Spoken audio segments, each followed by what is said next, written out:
And so I'm in my company car and I pull over on the side of the road at the top of the Santa Cruz Mountains to pray and to meditate. And there was barely a shoulder on the road at the time that I chose this, but I just closed my eyes, connected to my breath through my heart, and accessed divine love, just the energy of that, and asked what's in my highest to do next. And I got an immediate answer to call a certain person that was a client of mine. He was an executive, and the guidance was call Jerry Hanley. And I told him exactly what I thought I could do for him. And he said, well, Regan, you're exactly right. Write your job description and I'll post it. So that's a kind of a very concrete example of using a spiritual practice for a business. Welcome to the Health Conscious Living Podcast.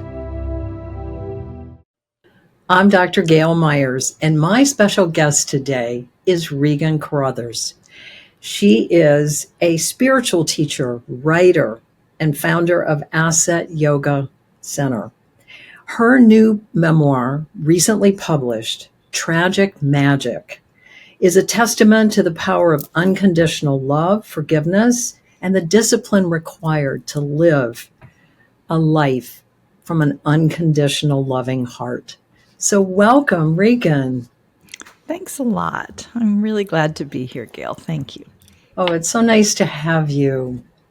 So you just recently published, but your journey to get to the point of giving us a book has been quite an awakening from an already awakened soul. So tell us about your healing journey and your transformation. Sure. I mean, that's a really big question. What I can share is that I feel like it began at the beginning. For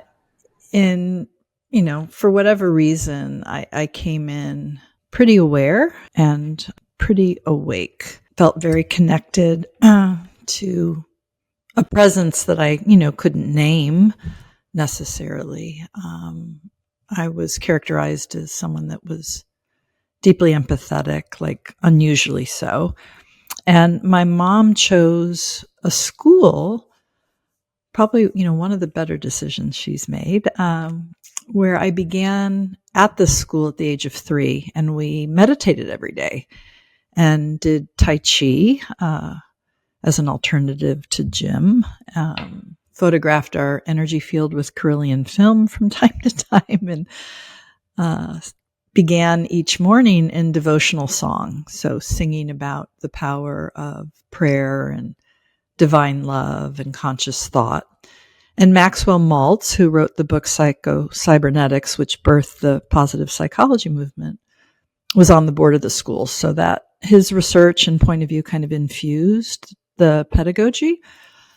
And so I was so glad to have this like safe haven where my divine nature was named and where a connection to that was fostered. I really needed it in that my home life was very chaotic. I had a mother who was incredibly powerful, extremely loving, remarkable, who diagnosed herself in 1961 as a manic depressive. And so from that place of extremes, that ran within her, and she just didn't know how to manage what she was connected to. And so there was a lot of trauma in the home. She attracted an unstable partner who was violent and drank too much and, caused, just this chaotic, kind of extreme energy in the home. And so at the age of 9, I actually screamed out loud for my access, my capacity to hear other people's thoughts, to see things that others didn't. I commanded it out loud for it to all stop.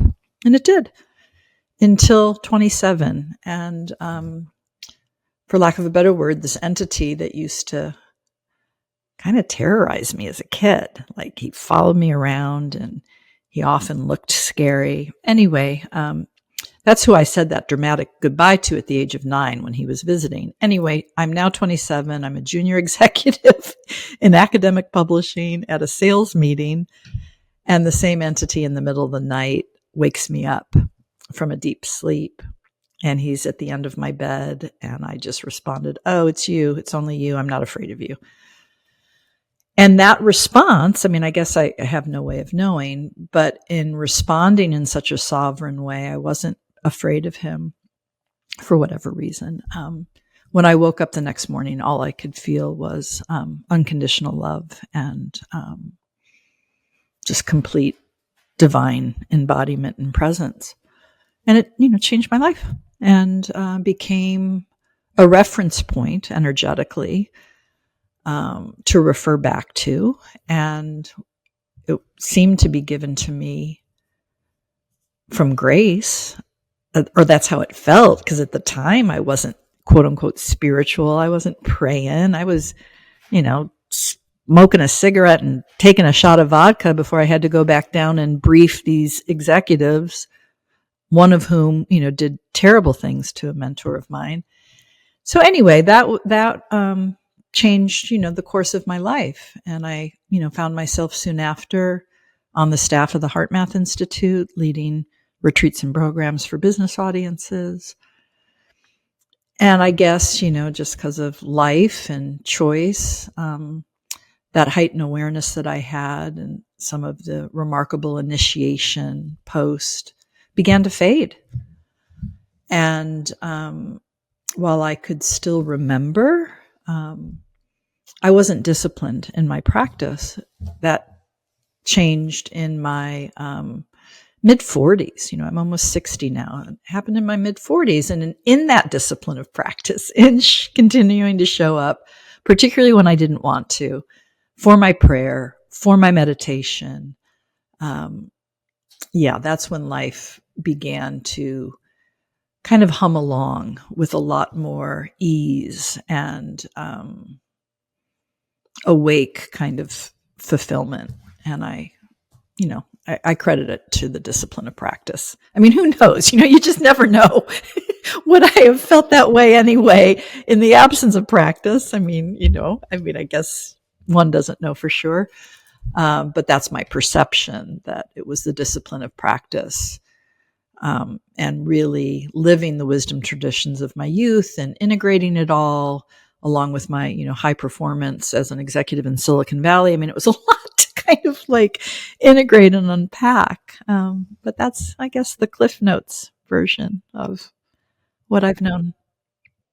It's so fascinating to meet you and talk to you, because it's probably there are more people that have had your experience, but I haven't met too many that had a spiritually, most people on their spiritual path had an awareness as children, but very few had that nurturing the way you did.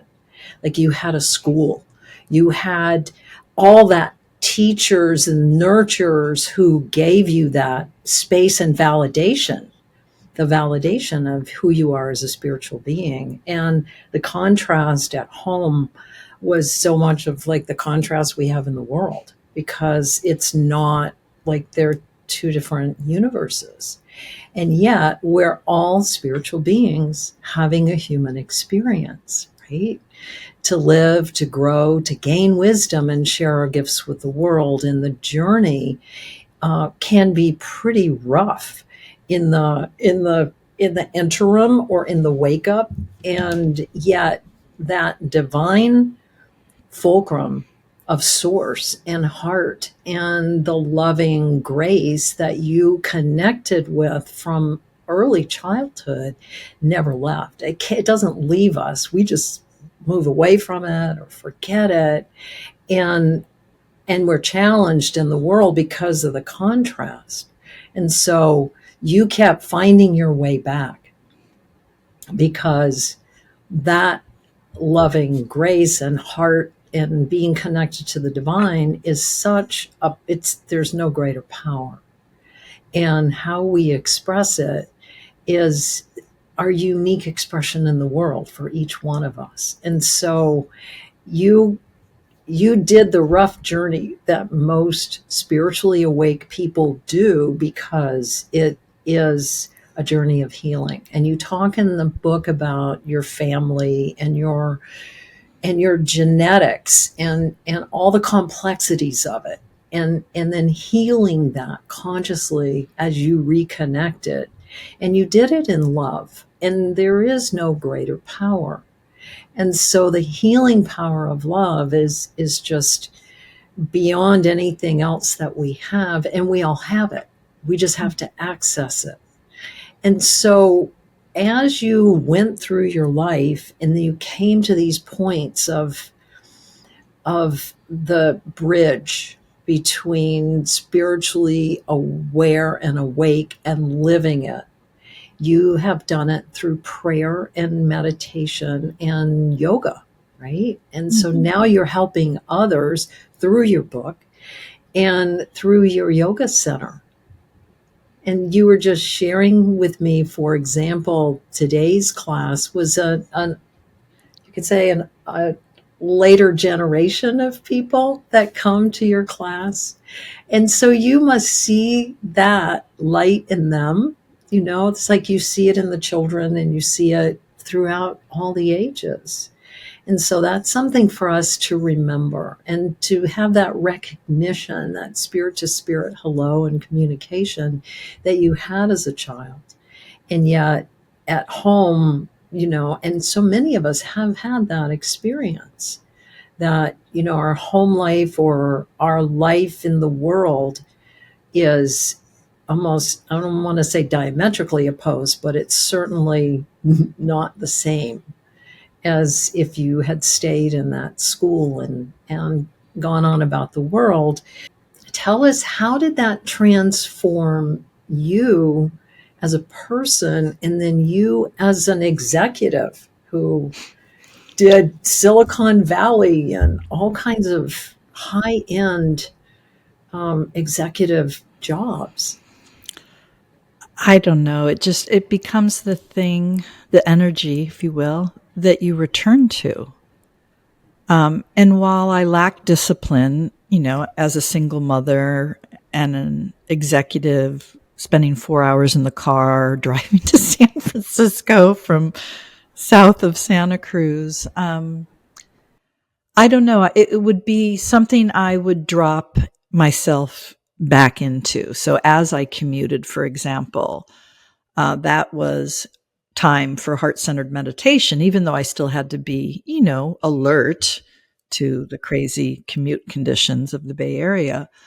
But I would find ways to be in my heart and kind of in that inner well of resource. And it helped a lot. And I was able to use my intuition and my knowledge of just how to work with energy to make things happen at work, probably faster than if I hadn't had that awareness. I mean, there's a moment in the book where I share, it's, you know, one of those moments, choice points in my career. And I know I have to leave this big, safe company called McGraw-Hill. I mean, it's just time. And I have no idea what to do next. And so I'm in my company car and I pull over on the side of the road at the top of the Santa Cruz Mountains, at the top of Bear Creek Road, to pray and to meditate, you know, and there was barely a shoulder on the road at the time that I chose this, but I just closed my eyes and connected to my breath through my heart and accessed divine love, just the energy of that, and asked what's in my highest to do next. And I got an immediate answer to call a certain person that was a client of mine. He was an executive in the state of California higher education system. And I come out of meditation, I check my phone to see if I have enough bars to make a phone call. And I call him and I said, and I told him the truth. I said, Jerry, I just pulled over on the side of the road and I prayed and I meditated because I know I need to leave McGraw. And I asked what I should do next, what's in my highest to do. And the guidance was call Jerry Hanley. And I told him exactly what I thought I could do for him, Um, and he said, well, Reagan, you're exactly right. Write your job description and I'll post it. So that's a kind of a very concrete example of using a spiritual practice for a business, aim. And I worked for the leadership of the Cal State system then for the next 6 years. So yeah, it's just, you just keep returning. You just keep returning. And some days are easier than others. And, at least for me, in having that clear seeing, right? And having that connection to the love of God, the energy of that. Yes, that energy is always there. It's, it's our orientation to it that is the difference. And for me, I had a lot of trauma, right? I had a lot of aspects of self that had conflicting points of view and who had stories and narratives, and these parts of me weren't wrong. But what I learned to do was to bring that same energy of the divine into those traumatized aspects of self. I named them, and they're at different developmental stages and they all have different points of view. My inner toddler, she wants to do everything herself. Like there's not a trusted adult. So she's making her own sandwich at 15 months. So she doesn't trust anyone. And she's not wrong. That was her experience. So you go in with that quality of love to all of those parts of you, and you provide loving witness to them. And you ask, like, here, I love you. I'm not abandoning you. Tell me everything. And you get real acquainted, and then you begin to heal these parts of you by utilizing the energy of love. And so I figured out that too. Again, I didn't read any of this in a book. Maybe there is a book somewhere, but for me, I just, kind of figured it out along the way and, didn't always get it quote unquote right. But it's, at least for me, in the suffering, in making the misaligned choice, that's where the learning is. Mm. When we return to our inner knowing, our inner wisdom that's guiding us, it's like, yeah, let's get back on the path and make a different choice. Yeah, but I think for me, being off path and experiencing the consequence of that, that's the teacher. At least for me, the contrast, because I grew up with so much contrast, that was the teacher that ultimately got me to just keep showing up in a disciplined way. Because again, everyone's different, but for me, though I do think we all have this in common, showing up for your practice, whatever you choose that to be, however that aligns with your fit, whatever it is, but showing up for it every day, maybe multiple times a day, particularly when you don't want to, I found to be the key. It's so healing. And you're living proof, it's like, how many ways can you, it's always guiding us, right? It's always taking us back to return to love, to return to the wholeness that we are, that's there. It's just that when you're in that childhood experience and all the other experiences along the way, I mean, it wasn't, partly childhood and then it goes on, and you're already aware. The word psychic means of the soul, right? We're all souls, so we're all psychic, and we all have these abilities. It's just they're different stages of development that we have them. And you happen to be going to a school that nurtured that as a child, and then went on to be living in the world where there wasn't that same awareness or that same nurturing. And so you had that, fortunately, you had that foundation that you kept and throughout. And so the discipline of returning to that is really beautiful. And is that what you teach?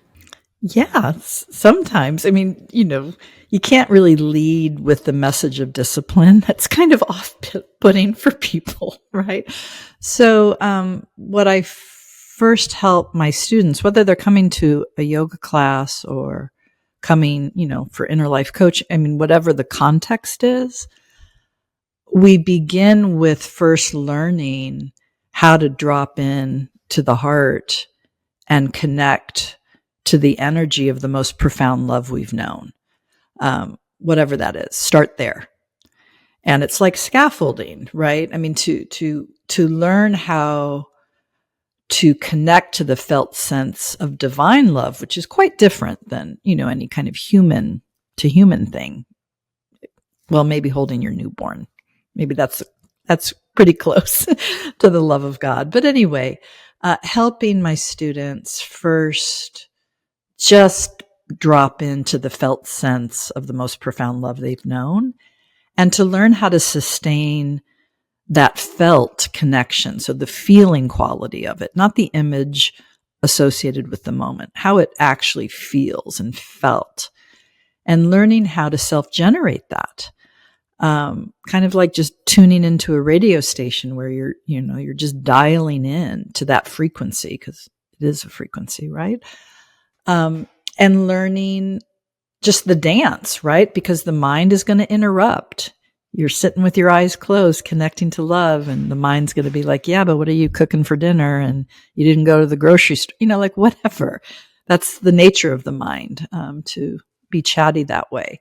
So teaching my students, not to judge themselves for a chatty monkey mind, because that's where you begin, but to not pause and hang out in the thought or identify with the thought or build another story around the thought, right? Just kind of let it float on by while reconnecting to the breath in the heart and reconnecting to that energy. So yeah, we begin there. That's where we start. I often, leading in meditation and for myself, is to turn the analytical mind, like volume dial way down, and let it just come to rest. So in that dropping into the deeper awareness of who we are that's guiding us. And as you do that and you live your life now in reflection, what's been your greatest gift that you've learned for yourself? Gosh, it's hard to pick one.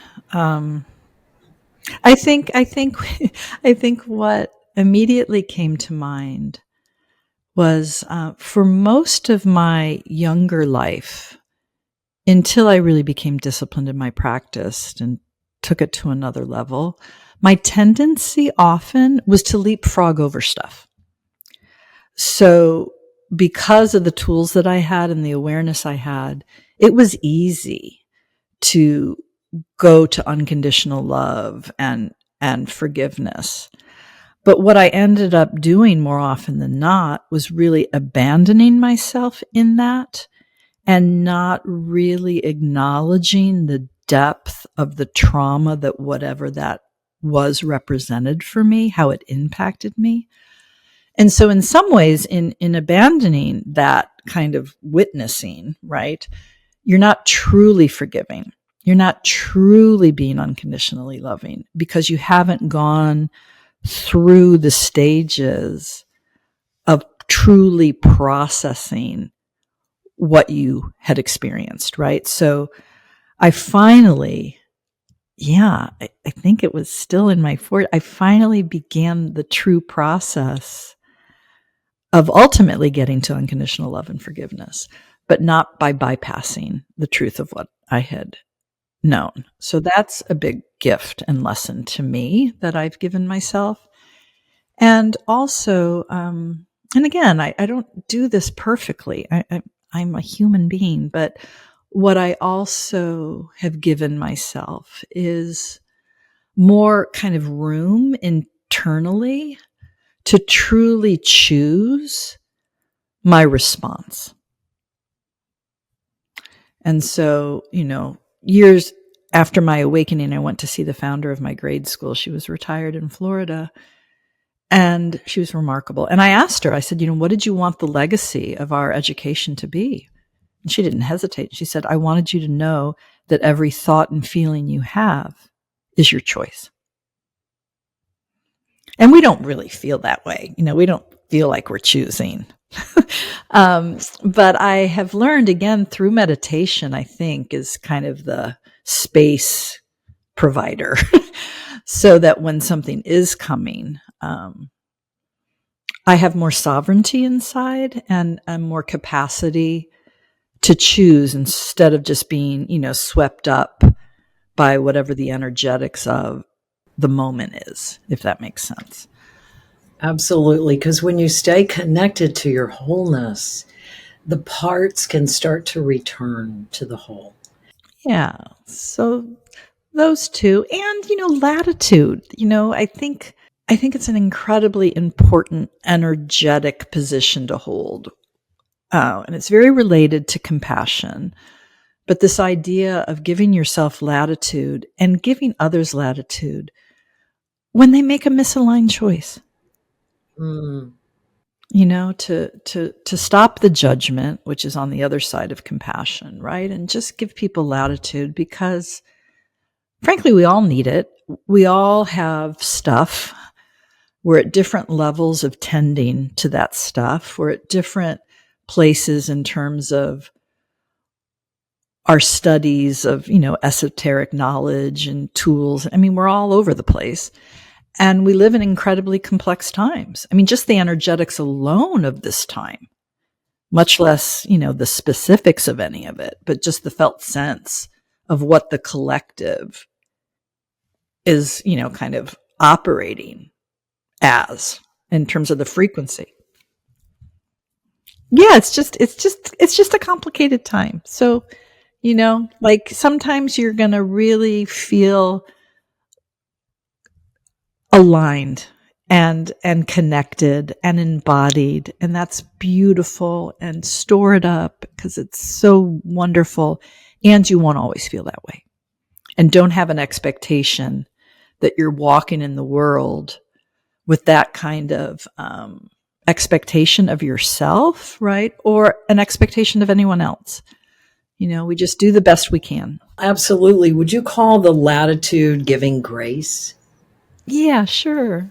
And giving yourself grace and giving others grace. Yeah, because we're in a collective awakening at this point.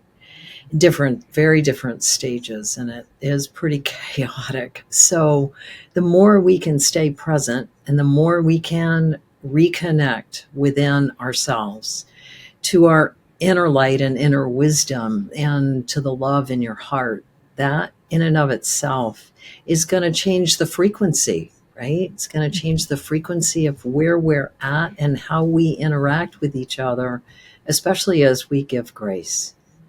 I like that. So, what would you like to leave the audience with today? I don't know. I guess a loving nudge.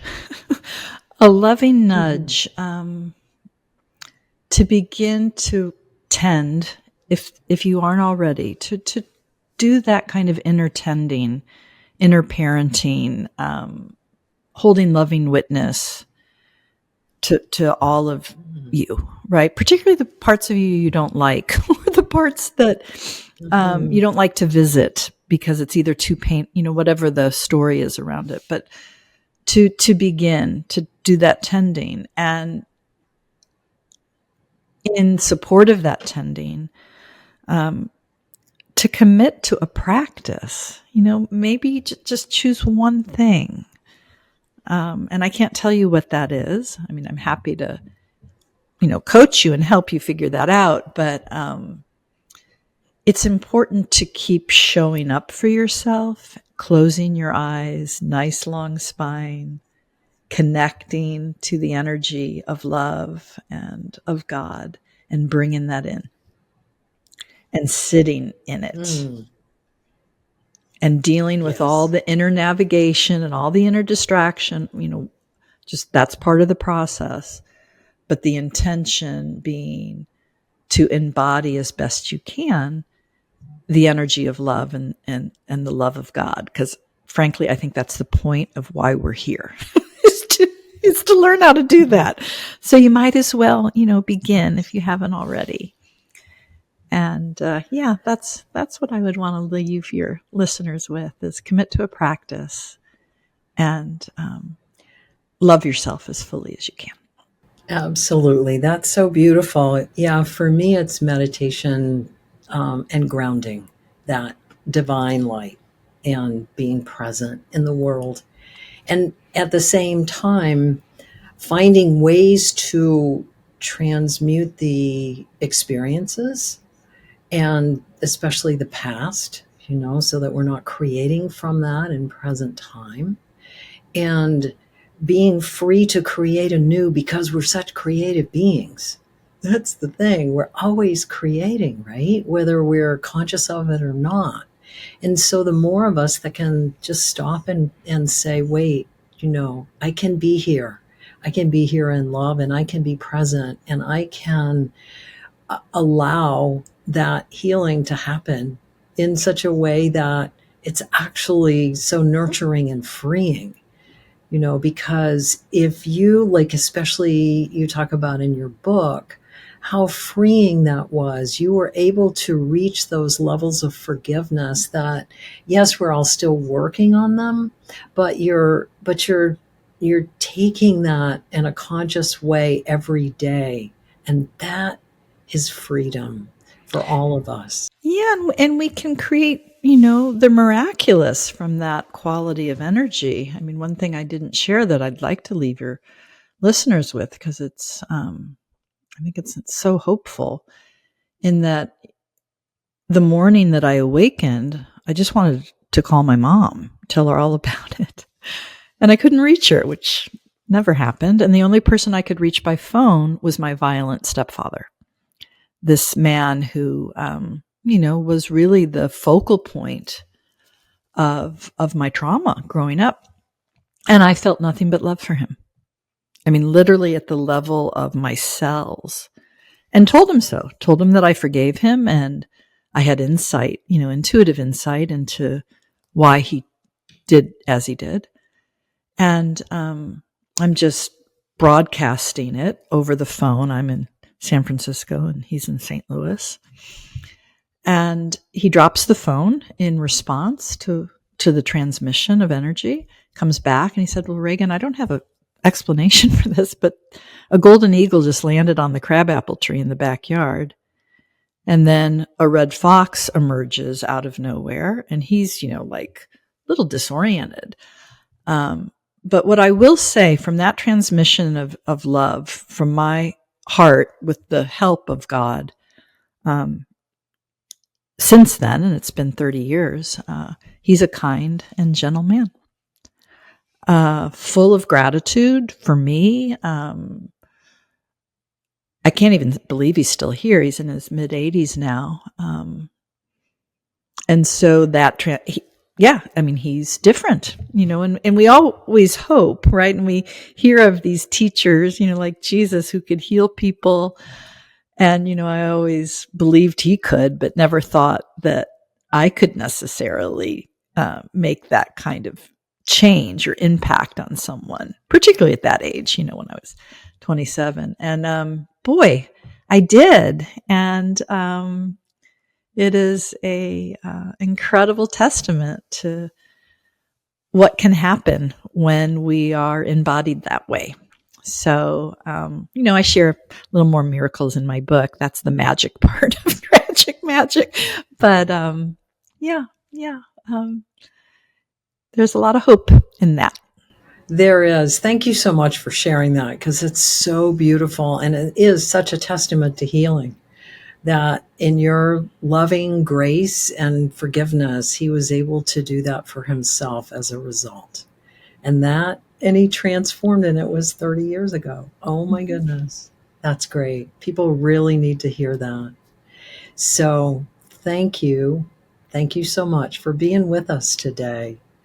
And so your book, they can find your book on Amazon and Barnes and Noble. Yep. They sure can. And if for whatever reason they don't like to buy things from those sources, I have stock here in my yoga studio, so they can send me an email. I'm happy to mail them one, because some folks are like boycotting stuff right now. Anyway, so if that happens to be you, I'm happy to send you a book, and you can send me $20. We can figure that out.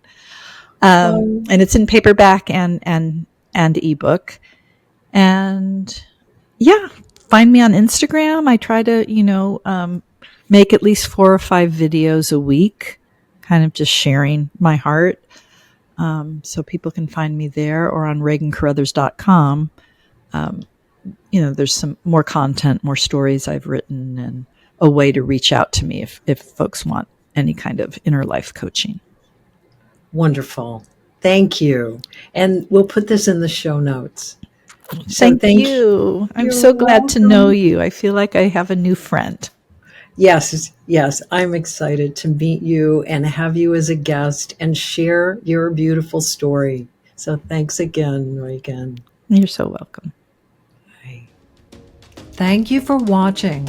If you would like to work with me for more insight, go to my website and book a private session. And check out my latest transformational meditation. Have a blessed day.